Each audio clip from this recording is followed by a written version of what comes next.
and MasterCard. Ready for your next adventure? Use your MasterCard to book an American Airlines flight on AA.com. As top-ranked Alabama heads to the Swamp Saturday to take on Florida, we take a look back at some of the campus classics between them. 1964, number 9 Florida, number 3 Bama. Steve Spurrier for Florida, touchdown pass early, but Alabama kicker David Ray would hit a late field goal to win it. Alabama won 17-14. They were going to win the national championship that year. Paul Bear Bryant's second. 1987, unranked Florida taking on number 11 Alabama. They had a freshman named Emmitt Smith in Gainesville. He went off 224 yards and a pair of touchdowns. Florida beat Alabama 23-14. The freshman Smith will going to lead the SEC in rushing yards. Move ahead to 1996. Number 11 Alabama, number 4 Florida. SEC championship game, senior Danny Werfel, 401 yards and 6 touchdowns to the air. Florida wins 45-30. Werfel won the Heisman a week later. Gators were going to beat Florida State to win their first national championship. 1999, Spurrier, number 3 Florida, hosting number 21 Alabama. It's 33-33 in overtime. Florida's Doug Johnson complete to Rashae Caldwell for the touchdown, but kicker Jeff Chandler missed the extra point. So now it's Alabama's turn. Sean Alexander with that sweet stride. Scores for Alabama on their play in overtime. Kicker Chris Kemp missed the extra point, but there was a flag on the play. And so a second chance for Bama, and Kemp nailed it. Alabama wins 40-39 in overtime. Alexander rushed for 106 yards and 3 touchdowns.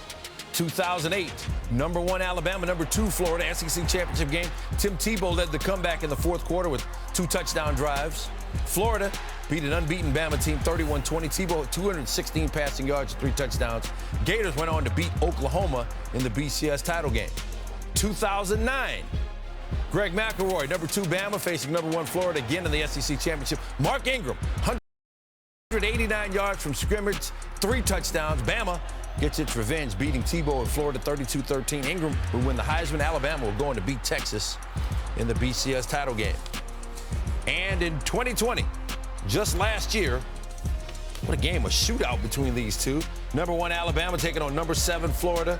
SEC championship game. Mac Jones, Najee Harris, exceptional performances. Jones, 418 passing yards and 5 touchdowns. Harris, pair of rushing touchdowns, 3 receiving touchdowns. Harris was the MVP. Alabama won 52-46. They were going to beat Ohio State in the national championship game.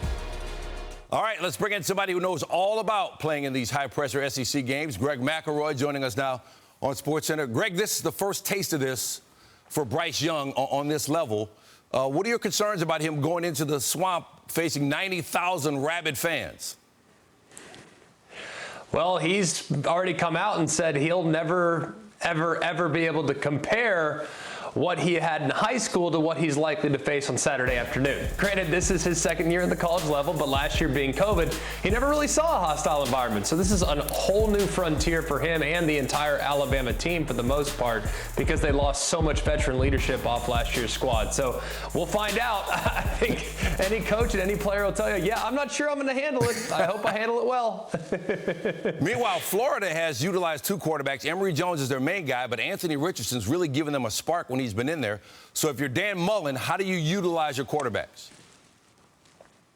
I think you have to use them both. And if you look at Emory Jones, his comfort level within the offense is obvious. You can see that when he's on the field, their route trees, the things that they're willing to do in the passing game, a little bit more advanced than what we see when Anthony Richardson's out there. Now, the athletic ability and this, for lack of a better word, the electricity when Anthony Richardson's out there is palpable. It's remarkable to watch that young man play. The game just comes so easily to him. However, there is a possibility that Anthony Richardson is not at 100%. He went into the end zone on this final offensive play last Saturday, grabbing his hamstring. So whether or not he's available, we'll find out. Whether or not he's 100%, probably a little unlikely knowing that he was grabbing that hamstring. Now, for Alabama's defense, going to be without Chris Allen. Will Anderson a little nicked up with a knee. Nick Saban says he's day-to-day. Any concerns about Bama's defense? The Will Anderson's knee issue is a problem. Knowing that you're already down Chris Allen, that's one edge defender, you can capably replace one because you have so much depth. But if you lose two in a game in which it could potentially become a bit of a score-a-thon, that becomes very concerning. If he can't go, then Emory Jones and or Anthony Richardson, they might be back there all day. So I think it's very, very important that he can get back. I think it's unlikely that he'll be at 100%, but if he can give it a go, even Will Anderson at 85% is better than 99% of the players out there in college football. We saw a shootout between these two in the SEC championship game last year. What are you expecting this time? Who wins and why? Well, I think knowing Dan Mullen and knowing where Alabama's now gone offensively, I think we'd be crazy not to think it's going to be a shootout yet again. I think Alabama right now has the roster that's a little bit more complete. Their defense, I think, is a little further along than Florida. That defense, for instance, at Florida has struggled a little bit. So I think Alabama wins the game. However, I actually think it's going to be a little closer than the experts think. Right now, Vegas saying it's 2 touchdowns and change, 2 touchdowns, 15 points in that vicinity. I just think Dan Mullen and his ability to create matchup problems offensively, he's going to make this a 4-quarter game. Yeah, Alabama, I think, ultimately has too much, but I'd be highly surprised if it got sideways the same way it did against Miami a couple weeks ago in Atlanta.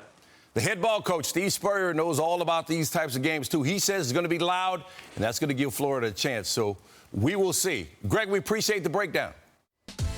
Some WNBA action. The Liberty, who have lost 7 in a row, need a win over the Sun to keep their playoff hopes alive. That's going to be a tough task, but Alyssa Thomas, she's up for it. She's making her debut following an Achilles injury she suffered back in January, looking fresh as ever. 6 points, 3 rebounds. Suns were down in the third here. DeWanna Bonner, that and one right over Sabrina Ionescu. Sun now down to 2, cutting it away. Later in the quarter, Sun are up. Bonner, Jonquel Jones, getting money. Sun up 61-54. Jasmine Thomas this time outside. Hey-oh, hits that 3. Sun part of a 17-0 run, and then they're just like making it hurt at the end. Yeah. Nobody's beating them. No one's beating them at all. 13 wins in a row for the Sun. A look at the WNBA playoff standings. The Sun steamrolled the Liberty to win their 13th straight game. That's a new franchise record. They'll finish the season with the best record in the WNBA. And as for the Liberty, they've lost 8 straight and must win their final game against the Mystics. Even then, they'll still need additional help to make the playoffs. That is absolutely filthy. A miraculous catch. That's a touchdown. Oh, razzle-dazzle. Jacksonville State has won at the Horn. SportsCenter Top 10